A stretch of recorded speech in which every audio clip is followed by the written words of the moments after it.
Since September 11th, law enforcement agencies large and small have been doing what they can to prevent similar tragedies using techniques such as aerial surveillance.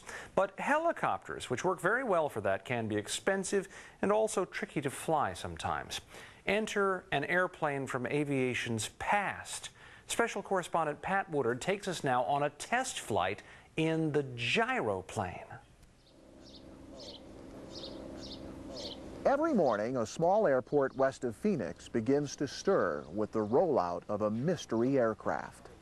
Okay, let's go do this one. This is 6-1-069. I'm the pilot flying and pilot in command. For a test pilot, an aircraft with just 3 hours of flight time is cause for caution. This will be interesting. Yeah. Once the engine starts, you begin to wonder just how this thing will fly at all. It looks like a helicopter with an airplane propeller or an airplane with a helicopter rotor. Wings? Forget about them. Gyroplane is an official FAA designation for an aircraft that has an unpowered rotor in flight.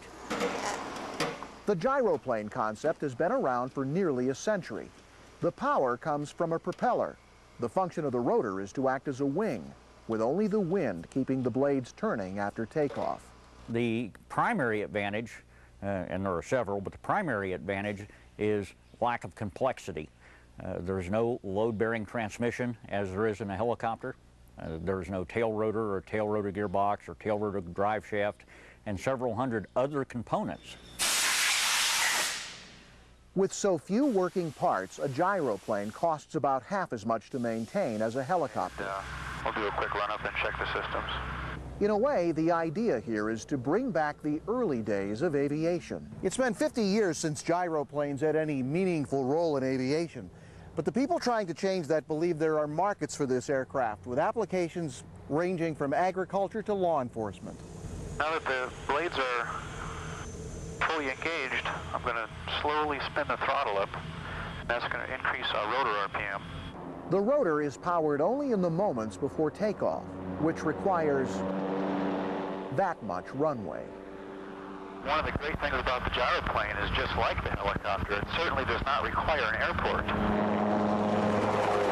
Takeoff and landing is different in an airplane and a helicopter. But like with most flying machines, once you're in the air, it's all basically the same. In the 1920s and 30s, gyroplanes were relatively common. With their ability to take off from rooftops, they enjoyed a brief heyday.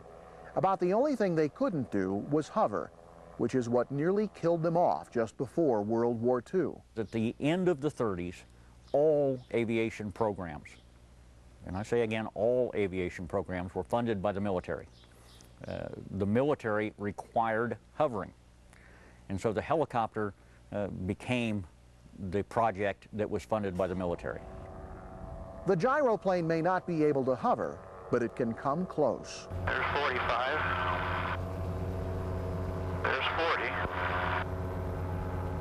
You can see we're not descending at all, but we're slowed down greatly. At this altitude, it's almost like we're not even moving. An airplane flying low and slow has a tendency to stall. And when a helicopter's engine quits, the pilot has a short time to put his craft into what's called an auto-rotation, getting the rotor spinning again in time for a safe landing. One of the great things about gyroplanes is that we're always in auto-rotation. We're already auto-rotating right now.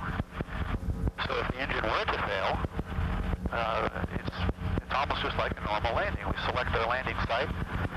The pilot doesn't have to make any special maneuvers or motions of the controls. He picks his landing site and just heads towards it and basically performs a normal landing. This flight will test one possible application for a gyroplane. The aircraft is designed to be a half-scale model of a freight-carrying aircraft that will carry about 2 tons of freight to places that you can't otherwise get into. It looks good. It looks good. It looks like we might have increased a little speed there. The developers of the modern gyroplane know it will be a challenge to sell industry on an aircraft that's been relegated to aviation's attic. Many people, before they see the aircraft or ride in the aircraft, used that exact phrase. It was not a commercial success in the 30s. Why should it be a commercial success now? Scott Tennyson may be the best answer to that question. He's an experienced helicopter pilot. At least he was until he flew a gyroplane. Now he's convinced that aviation may be ready to take a step forward by taking a step back. That was fun, wasn't it? Yeah, this is a great aircraft. Gyroplanes started flying high again in the late 1980s, and just recently one of them flew security patrols during the 2002 Winter Olympics in Salt Lake City.